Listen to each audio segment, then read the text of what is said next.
Delhi Waqf board एक दफा फिर से सुर्खियों में है। मरकजी हुकूमत ने दिल्ली हाई कोर्ट में एक हल्फनामे में वक्फ की 123 जायदादों को अपनी मिल्कियत बताया है, जो बेहद चौंकाने वाला है। हल्फनामे में मरकजी हुकूमत ने कहा है कि दिल्ली वक्फ बोर्ड इन जायदादों का मालिक नहीं हो सकता, बल्कि उसकी हैसियत सिर्फ निगरां की है। हुकूमत ने यहाँ तक कहा कि कुछ जायदादें लीज पर दी गई हैं, इसलिए ऐसी जगहों को वक्फ की जायदाद नहीं कहा जा सकता।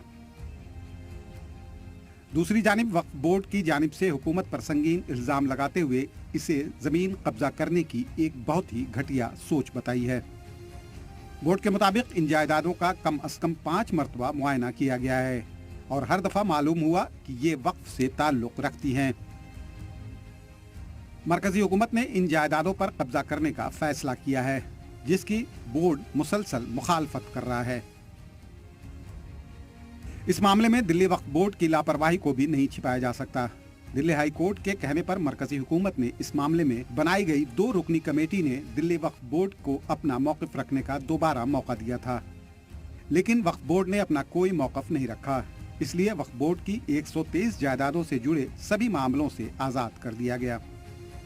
इतना ही नहीं, मरकजी हुकूमत ने इन 123 जायदादों को 1911 से ही अपनी मिल्कियत बता रही है, जबकि इन जायदादों को 1970, 1974, 1976 और 1984 में किए गए सर्वे और सदर जमहूरिया के जरिए तस्लीम किया गया है कि ये वक्फ इमलाक है।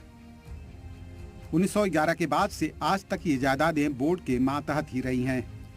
ऐसे में बड़ा सवाल ये है कि क्या मुसलमान फिर से एक दफ़ा इन वक्फ की इमलाक से बेदखल हो जाएंगे। दिल्ली से नदीम अहमद की रिपोर्ट।